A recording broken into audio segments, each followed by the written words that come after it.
Previous வீடியோவில் பார்த்தீங்கன்னா lead acid battery பற்றி இருப்போம். இன்றைக்கி நம்ம பார்க்கும்போது லித்தியம் அயன் பேட்டரி.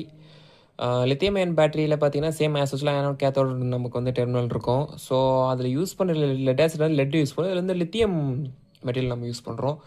ஸோ அதுலேயும் பார்த்தீங்கன்னா வந்து வேரியஸ் டைப்ஸ் ஆஃப் வந்து மெட்டீரியல் நம்ம யூஸ் பண்ணதுனால பார்த்தோன்னா நமக்கு வந்து இங்கே இருக்கிற இத்தனை டைப்ஸில் ஒவ்வொன்றும் ஒவ்வொரு எஃபிஷியண்ட்டாக வேலை செய்யும். அதோட லைஃப் ஸ்பேமும் அது தகுந்த மாதிரி டிபெண்ட் பண்ண மாதிரி நமக்கு மாறும். ஸோ இதுதான் இப்போதைக்கு மார்க்கெட்டில் இருக்கிறது.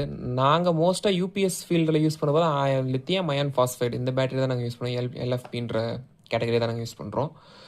ஸோ இது வந்து பெட்டராக எஃபிஷியன்ஸாக கொஞ்சம் கொடுக்குது. ஸோ அதனால் நாங்கள் இது ப்ரிஃபர் பண்ணி யூஸ் பண்ணுவோம். வெட்டி வந்து எமோஷன் பைக்லலாம் வந்து லித்தியம் அயன் பேட்டரி பேங்க்கில் அதில் தான் யூஸ் பண்ணுறாங்க. லித்தியம் அயன் ஃபாஸ்ஃபைட் யூஸ் பண்ணுறாங்க. ஸோ இதில் பார்த்தோன்னா நாமினல் வோல்டேஜ் வந்து பார்த்தோன்னா ஐடியில் இருக்கும்போது பார்த்தோன்னா மினிமம் 3.7 to மேக்ஸிமம் 4.2 வரைக்கும் மார்க்கெட்டில் அவைலபிள் இருக்குது. லித்தியம் அயன் பேட்டரி வரைக்கும் பார்த்தோன்னா அது செல்லாக தான் இருக்கும். அது நம்ம வந்து செல்லை வந்து நம்ம வந்து ஒன்றா சீரீஸ் பண்ணி எடுக்க போது தான் பார்த்தோன்னா நமக்கு வந்து பேட்டரியாக கிடைக்கும். ஸோ அதனால் வந்து அதை நம்ம ஏஹெச் சொல்ல முடியாது, மில்லி ஆம்பரில் தான் சொல்லுவோம் பெர் செல்லை. அதில் இந்த லெட் ஆசிட்க்கும் நமக்கு லித்தியம் அயனுக்கும் உள்ள ஒரே ஒரு டிஃப்ரென்ஸ் பிஎம்எஸ்னு ஒரு சர்க்யூட் ஒன்று இருக்கும். சேம் லெட் ஆசிட்ல பிஎம்எஸ் இருக்குது. பட் ஆனால் பார்த்தோன்னா அதுக்கு வந்து பேட்டரி பேங்க் வந்து நீங்கள் வச்சிட்டிங்கன்னா ரொம்ப பெருசாக இருக்கும். இப்போ 2 ஏஹெச் கெப்பாசிட்டிக்கெல்லாம் நீங்கள் 40 பேட்டரி வைக்கிறீங்கன்னா கண்டிப்பாக அதுக்கு நீங்கள் ரேக் வந்து ஸ்பெஷலாக டிசைன் பண்ணணும். அதை ப்ராப்பராக வந்து பிளேஸ்மெண்ட் பண்ணணும். அதுக்கு வந்து கேபிள் கனெக்ஷன்ஸ்லாம் கண்டிப்பாக வந்து காஸ்ட் சேவ் ஆகும், இன்க்ரீஸ் ஆகும். அப்புறம் பார்த்தோன்னா இடமும் பார்த்தோன்னா ரொம்ப ஆக்குப்பை ஆகும். அண்ட் அது வந்து அதில் பார்த்தோன்னா ஒரு பேட்டரிக்கு இண்டிவிஜுவலாக பிஎம்எஸ்னு ஒரு மார்க்கெட்டில் ஒரு சர்க்யூட் இருக்குது லெட் ஆசிட்னா, அதை வாங்கி ஃபிக்ஸ் பண்ணணும். ஸோ அது பார்த்தோன்னா வந்து நம்ம காம்பேக்ட்னஸ் இல்லாதனால பார்த்தோன்னா லித்தியம் அயன் மூவ் பண்ணணும்.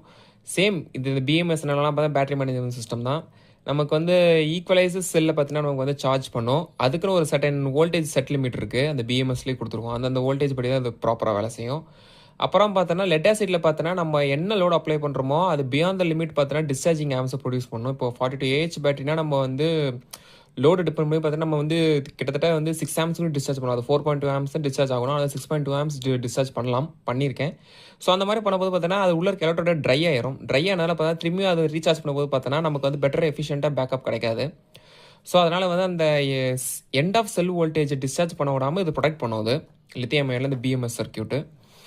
நெக்ஸ்ட்டு பார்த்தோன்னா லோ வோல்டேஜ் ஹை வோல்டேஜ் சார்ஜிங்கில் லோ வோல்டேஜ் ஹை வோல்டேஜ் வந்து ப்ராப்பராக இல்லாமல் அந்த செட் லிமிட்டில் வந்து நமக்கு வந்து ஒரு 10 டைம்ஸ் வந்து அதே கண்டினியூஸாக வருதுன்னா செட் பண்ணிட்டு அந்த ஒவ்வொரு மைக்ரோ ப்ராசஸர் பொறுத்து மாறும். அந்த மாதிரி மாறப்போது பார்த்தா ஆட்டோமேட்டிக்காக அது வந்து ப்ரொடெக்ட் பண்ணிக்கும்.